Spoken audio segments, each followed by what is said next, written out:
Hello दोस्तों, कैसे हो आप लोग। तो मैं चंद्र प्रकाश आज बहुत दिन बाद फिर से जो कि मुजफ्फरपुर से आपके साथ जुड़ा हुआ हूँ। मैं रेगुलर वीडियो नहीं डाल रहा हूँ, जिसके पीछे बहुत सारा कारण है। मेरे बहुत सारे एग्ज़ाम्स थे जिसके प्रिपरेशन में मैं लगा हुआ था। अभी कुछ दिन पहले मैंने सीटेट का एग्ज़ाम दिया है, इस वजह से भी मैं रेगुलर वीडियो नहीं डाल पा रहा हूँ। ठीक है, जैसे मैंने बोला था पहले कि मैं रेगुलर वीडियो अपलोड करूँगा, लेकिन वो नहीं हो पा रहा है यहाँ रहा, क्योंकि बहुत सारा और भी वर्क हो जाता है, इस वजह से नहीं हो पा रहा है। इसके लिए आई एम सॉरी। बट आज मैंने वीडियो देखा तो उसमें बहुत सारे भाई जो है कमेंट किए हुए थे, जिसकी वजह से मैं ये वीडियो बना रहा हूँ। तो सबसे पहले मैं कॉन्ग्रेचुलेसन बोलूँगा उनको जिनका बीएड में जो है अच्छा रैंक ला रहे हैं, और जिनका बीएड का एग्ज़ाम अच्छा, एंट्रेंस एग्ज़ाम उनका अच्छा गया है। ठीक है, आप लोगों का गवर्नमेंट कॉलेज के लिए अप्लाई कीजिए, आप लोगों को गवर्नमेंट कॉलेज मिल जाएगा। और मार्क्स आपका अच्छा आ रहा तो इस बार हमको पता चला कि आई थिंक 102 मार्क्स है टॉपर का। तो आप लोग देख लीजिएगा, उसके अकॉर्डिंग आप लोग का ज़्यादा कट ऑफ नहीं जाना चाहिए, गवर्नमेंट कॉलेज मिल ही जाता है। अगर आपको गवर्नमेंट कॉलेज चाहिए तो आप अगर मार्क्स आपका अच्छा आ रहा है फर्स्ट ऑफ ऑल, और उसमें आपका गवर्नमेंट कॉलेज के लिए आपको लग रहा है कि प्रीवियस कट ऑफ देख के आपको लग रहा है कि हमारा गवर्नमेंट कॉलेज मिल जाएगा, तो काउंसलिंग करते समय, अगर काउंसलिंग तो आई थिंक हो रहा है अभी, तो काउंसलिंग करते समय आप इस बात का ध्यान रखिएगा कि आपका गवर्नमेंट कॉलेज टाइप मार्क्स आ रहा है तो आप गवर्नमेंट कॉलेज को ही वहाँ पे प्रेफरेंस लिस्ट में भरिएगा, प्राइवेट कॉलेज को मत डाल दीजिएगा। अगर प्राइवेट कॉलेज को डाल रहे हैं तो वहाँ पे अगर सीट में फर्स्ट लिस्ट में नहीं भी होना हो तो आपको प्राइवेट कॉलेज अलॉट हो जाएगा, फिर आप कुछ नहीं कर सकते वहाँ पर। ठीक है, मेरा जो हम जब बीएड एंट्रेंस एग्ज़ाम दिए थे तो उस समय क्या था कि मेरा जो मार्क्स था वो हमको लगा कि मेरे हमको गवर्नमेंट कॉलेज मिल जाएगा, क्योंकि मेरे टाइम पे जो टॉपर थी आई थिंक उसका 99 मार्क्स पे टॉप की थी, लड़की ही थी वो। ठीक है, तो हमको लगा कि मेरा एक तो कैटेगरी है, हम इसी कैटेगरी से बिलोंग करते हैं, तो मेरा कैटेगरी का हो गया। और यहाँ पे एक भाई ने कमेंट में क्वेश्चन भी पूछा है मेरे से कि आपका सीएमएल रैंक क्या था, तो मेरा सीएमएल जो रैंक था आई थिंक 1400 था। ठीक है, तो उस पर मेरा फर्स्ट लिस्ट में मेरा नाम अलॉट हुआ था, हमको सिटी तुर्की मुजफ्फरपुर जो है फर्स्ट लिस्ट में हमको अलॉट हुआ था। इसके अलावा मैंने जो कॉलेजेस डाले थे वो सिटी तुर्की मुजफ्फरपुर एक हो गया, उसके बाद पटना पहले डाले थे नंबर 1 पे, पटना कॉलेज जो यूनिवर्सिटी है उसमें से जो उसका बीएड कॉलेज है वहाँ का अलॉट उसको डाले थे। उसके बाद सेकंड नंबर पे इसको रखे थे तुर्की मुजफ्फरपुर को। उसके बाद गया वाले 3 ही कॉलेज हम डाले थे अपने प्रेफरेंस लिस्ट में काउंसलिंग के लिए। हमको लगा था अगर इनमें से नहीं होगा तो हम बीएड नहीं करेंगे, नेक्स्ट ईयर ट्राई करेंगे, लेकिन थैंक गॉड कि मेरा यहाँ पे हो गया, तो हम यहाँ से अपना परस्यू कर रहे हैं बीएड। तो पहला तो एक भाई जो कमेंट किए थे उनके लिए मेरा सीएमएल रैंक था, बता दिए आप लोगों को। और दूसरा जो चीज़ है, आप लोग कैसे काउंसलिंग अपना रेफरेंस लिस्ट डालिएगा उसके बारे में आपको बता दिए। अगर आपको बीएड करना है, आपका मार्क्स उसके अकॉर्डिंग नहीं आ रहा है तो आप इस पर ध्यान रखिएगा। अगर आपका मार्क्स कम है, ठीक है, तो एक तो फर्स्ट लिस्ट और सेकंड लिस्ट 2 जारी होता है, 2 लिस्ट। थर्ड लिस्ट ऐसा नहीं कुछ है कि जारी होता है, उसके जगह पर आपका स्पॉट राउंड हो जाता है, क्योंकि ज़्यादा सीट तो होता नहीं है, सेकंड लिस्ट में फुल हो जाता है, तो थर्ड लिस्ट जारी होने का कोई सवाल होता नहीं है। उसके बाद अभी अगर कोई सीट अगर बच जाए या फिर कोई बच्चा विथड्रॉ कर लेता है तो वहाँ पे आपको स्पॉट राउंड काउंसलिंग होता है, स्पॉट राउंड में हो जाता है, वो बच्चे लेते हैं एडमिशन। हमारे बैच में भी लगभग 1-2 लोग हैं जो स्पॉट राउंड में एडमिशन लिए हुए, तो थर्ड लिस्ट का नहीं सवाल उठता है यहाँ पे। और एक बात और कि अगर आपका मार्क्स कम है, ठीक है, और आपका रैंक कम आ रहा है तो आप ट्राई कीजिएगा अर्ध सरकारी में आपका हो जाए, क्योंकि अगर सरकारी कॉलेज में नहीं मिल रहा है तो ये फ़ायदा क्या है इनमें, अर्ध सरकारी, सरकारी और प्राइवेट में, कि आपको सरकारी में फ़ी कम लगता है, क्लासेस आपको करने पड़ते हैं रेगुलर। अर्ध सरकारी में आपका फ़ी सरकारी की अपेक्षा ज़्यादा लगता है, और प्राइवेट होगा तो उसमें तो और ज़्यादा लगेगा। तो आप लोग वहाँ पे इस चीज़ का ध्यान रखिएगा, और काउंसलिंग करते समय इस चीज़ का ध्यान रखिए, जिसकी वजह से आपको बाद में परेशानी ना हो। ठीक है, अभी मैं ये जो वीडियो बना रहा हूँ ये कमेंट मैंने पढ़ा अभी, तो इसमें बहुत सारे भाई जो है उनका बहुत सारा क्वेश्चन आया हुआ है, जिसको मैं ले रहा हूँ यहाँ पे और उसका आंसर दूँगा। ठीक है, तो आप लोग देखिए बारी बारी से, अगर आप लोग को और कोई प्रॉब्लम हो, कुछ पूछना हो तो कमेंट करिए, हम रेगुलरली हम कमेंट पढ़ते हैं। ठीक है, तो अपना कॉन्टैक्ट नंबर तो हम नहीं शेयर कर सकते हैं। अगर आपको कोई प्रॉब्लम हो रहा है तो आप इस पर अपना क्वेश्चन डालिए, हम आपको क्वेश्चन लेंगे, और हो सके तो आपको वहाँ रिप्लाई भी दे देंगे। ठीक है, तो ऐसा नहीं कि हम नहीं देखते, हम देख रहे थे। हमको तो वैसे यहाँ पे व्यूवरशिप लेने के लिए तो हम आए नहीं हैं, या फिर सब्सक्राइबर बढ़ाने के लिए भी नहीं आए हैं, क्योंकि हमको प्रॉब्लम हुआ था एडमिशन के टाइम, हमको इन्फॉर्मेशन इस कॉलेज के बारे में बहुत कम मिल रहा था, इस वजह से हम ये वीडियो डालें, और वीडियो बनाना पड़ा हमको, क्योंकि बच्चे हम चाहते थे जो अब न्यू एडमिशन लेना चाहते हैं उनको कोई प्रॉब्लम ना हो, कोई हो जो उनको गाइड करे, उनको कुछ इन्फॉर्मेशन दे इस कॉलेज के बारे में, क्योंकि मेरे लिए पूरी तरीके से नया कॉलेज था। यहाँ तो हम कभी मुजफ्फरपुर में आए भी नहीं थे इसके पहले, हम पटना में रहते थे, वहीं से प्रिपरेशन करते थे अपना, और उसके बाद यहाँ पे हुआ तो फिर हम यहाँ पे फर्स्ट टाइम आए। तो हमको इस कॉलेज के बारे में नॉलेज कुछ नहीं था, और जब कॉलेज में हम आए यहाँ पे तो फर्स्ट टाइम आए थे, उसी दिन हम एडमिशन भी लिए थे, और वहाँ पे हम बहुत कम जानकारी हमको मिला था। इस वजह से हम सोचे कि आप लोगों को इन्फॉर्मेशन जो हमको है वो आप लोगों के साथ शेयर करनी चाहिए। तो चलिए, यहाँ पे ज़्यादा टाइम हम नहीं यहाँ पे वेस्ट करेंगे, यहाँ पे हम वीडियो ज़्यादा लंबा नहीं ले जाएंगे, हम डायरेक्ट पॉइंट पे आते हैं, ठीक है। उसके पहले अगर आप लोग को वीडियो अच्छा लगता है तो आप लोग लाइक कीजिए, प्लीज़ सब्सक्राइब कीजिए हमको, ठीक है। तो फर्स्ट क्वेश्चन एक भाई है मनीष कुमार, उन्होंने पूछा है क्या मेस का फ़ी एक ही बार में टोटल लगेगा? नहीं, एक बार में टोटल आपका मेस का फ़ी नहीं लगता, मंथली मेस का फ़ी चार्ज करता है आपको वो 2 मंथ में आपको 3000 देना है फ़ी का। यहाँ पे मेस का चार्ज बढ़ गया है, पहले 2900 था, अब इधर 3000 हो गया है। तो आप लोग को क्या होता है कि यहाँ पे मेस में पहले आप यहाँ पे आधा पेमेंट कर सकते हैं, यानी कि आपके पास ऑप्शन रहता है कि आप या तो 2000 कर दीजिए, उसके बाद 1000 बाद में करिए मंथ के लास्ट में। यानी कि यहाँ पे ये नहीं है, आपके पास प्रेशर आपको नहीं रहेगा कि आपको मंथ लग गया और आपका मेस का फ़ी बाकी आपको देना ही है। बहुत कोऑपरेटिव यहाँ पे मेस में है, कोई ऐसा प्रॉब्लम नहीं होता है। यहाँ पे अच्छे से आपको खाना भी एकदम घर जैसा, आपको यहाँ पे जो भी स्टाफ है वो अच्छे से हेल्प करते हैं। खाना अभी पहले से काफ़ी सुधार हुआ है, कुक जो है चेंज होते रहता है। खाना का कोई शिकायत होता है आप डायरेक्ट कंप्लेन कर सकते हैं, या फिर मेस में जाकर बोल भी सकते हैं, बहुत अच्छे से ध्यान रखते हैं वो लोग। तो इस चीज़ का आप चिंता नहीं कीजिए।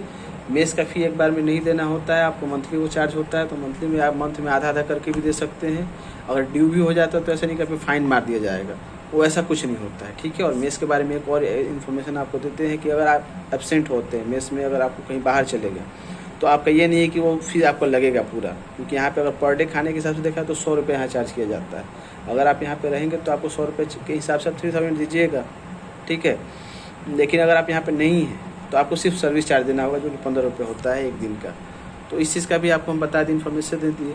दूसरा क्वेश्चन यहाँ पे हमको देखें, यहाँ पे लगे कि भाई डेली क्लासेस करनी ही होती है क्या?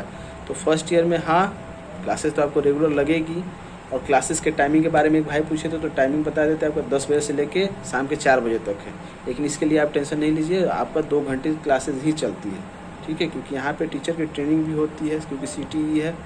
तो टीचर ट्रेनिंग में यहाँ पे टीचर्स उसमें भी इन्वॉल्व होते हैं, तो वो स्टूडेंट्स को उतना टाइम अब नहीं दे पा रहे। पहले चलता था, शाम तक क्लासेस चलती थी, लेकिन अभी के टाइम में क्या हो रहा है कि मोस्टली 2 घंटे की क्लासेस ही यहाँ पे होती है। हम लोग तो 2 घंटे क्लास करके बस हम लोग हॉस्टल चले आते हैं, तो ऐसा कुछ हम लोग को नहीं हमको लगता है। यहाँ पे आप लोग आइएगा तो 10 बजे 10:30 बजे आपका टाइमिंग है, और 1-2 बजे तक क्लास चलता है, उसके बाद आपका नहीं चलेगा। हाँ, क्लासेस रेगुलर चलेंगी, आप लोग को बोला जाएगा रेगुलर अटेंड भी करने के लिए, और आपको अटेंड करना भी चाहिए। क्योंकि ये देखिए, यहाँ पे CTA गवर्नमेंट कॉलेज है, आपके जो टीचर्स हैं हाईली क्वालिफाइड है, और वो जो पढ़ाते हैं आपको अब उस समय आपको नहीं पता चलता है।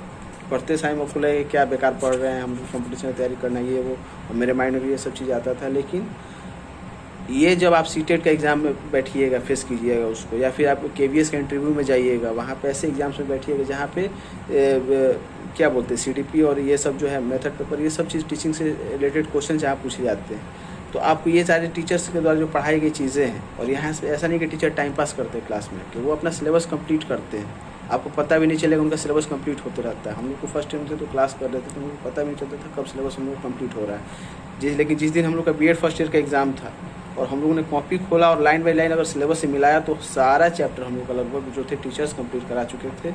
छोटा वही चैप्टर हम लोग का था जिस दिन हम लोग क्लास अटेंड नहीं किए थे, या फिर लापरवाही से छोड़ दिए थे। क्योंकि बहुत सारे बच्चे देखते हैं कि उनको लगता है क्लास करके क्या ही फ़ायदा है, क्योंकि उनको BEd as a second option लेके आते हैं, वो ऑप्शन B के लेके चलते हैं कि उनको BEd ऐसे ही कर रहे हैं, बाकी गवर्नमेंट जॉब लग जाएगा। तो इस तरीके से तो क्लासेस आपका फर्स्ट ईयर में रेगुलरली चलेगा।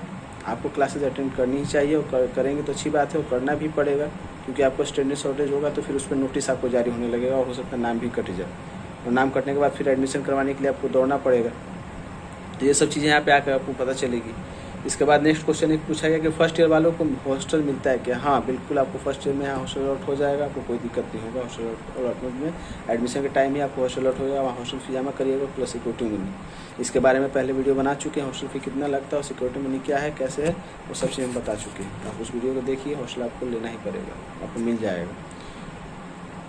एक भाई मोबाइल नंबर मांगे थे, तो उनको बता दिए कि आप कमेंट कीजिए इस पर। आपको कोई प्रॉब्लम होता है किसी भी चीज़ से रिलेटेड, तो हम हेल्प करेंगे। आपको कमेंट रेगुलरली पढ़ते हैं, वहाँ पर अगर रिप्लाई करना हो तो रिप्लाई कर देंगे। अगर वीडियो बनाने की जरूरत हो तो वीडियो भी बनाएंगे, क्योंकि अब सोच रहे हैं कि इस चीज़ को हम कंटिन्यू करें, और सोच रहे हैं कि यहाँ पे हम CTP में जो पढ़े हैं या फिर पेडागोजी जो हमको पढ़े हैं या फिर B.Ed फर्स्ट ईयर का जो एग्ज़ाम में मैंने एक्सपीरियंस किया उसके ऊपर भी हम वीडियो बनाएं और आप लोग को एडमिशन के बाद ये आप लोग को हेल्प करेगा। सोच रहे इस पर टाइम मिलता है तो बनाएंगे। CMA रैंक बता दिए 1400 अप्रोक्स था मेरे पास। उसका रिपोर्ट कार्ड मेरे पास आई थिंक नहीं है, ढूंढे हम, मिला नहीं हमको, किसी ने नहीं रिपोर्ट कर पाया, इसलिए सॉरी। उसके बाद क्लासेस की टाइमिंग की बात की जाए तो क्लासेस की टाइमिंग हम बता दें आप लोग। क्लास आपको चलता है 10:30 से लेके 1-1:30-2 बजे तक चलता है। ऐसे टाइमिंग आपको जो मिलेगा उसका रूटीन, उसमें 4 बजे तक का क्लासेस है। आपको डिफरेंट उसमें टीचर्स के द्वारा उसमें लिखा गया सब कुछ, लेकिन उसकी वजह से वैसा नहीं क्लासेस यहाँ पे शुरुआत में आपको पढ़ाया जाएगा हो सकता है, लेकिन बाद में फिर धीरे धीरे वो नहीं होता है। 2 घंटे क्लासेस मैक्सिमम यहाँ पे होता है, करना होता है। 2 टीचर यहाँ पे 2 लेक्चर लीजिएगा बस हो जाएगा आपका क्लास, आपका बस यही रहता है, ठीक है। तो इसके बाद थर्ड राउंड काउंसलिंग के बारे में बात किया गया। थर्ड राउंड काउंसलिंग के बारे में बता दें कि आपको थर्ड राउंड काउंसलिंग यहाँ पे नहीं हुआ था, सेकंड राउंड में ही सीट फुल हो गई थी। और उसके बाद जो सीट बच गई थी या फिर जो यहाँ पे बच्चे नहीं एडमिशन अपना विड्रॉ कर लिए थे उनके जगह पर स्पॉट राउंड काउंसलिंग हुआ था।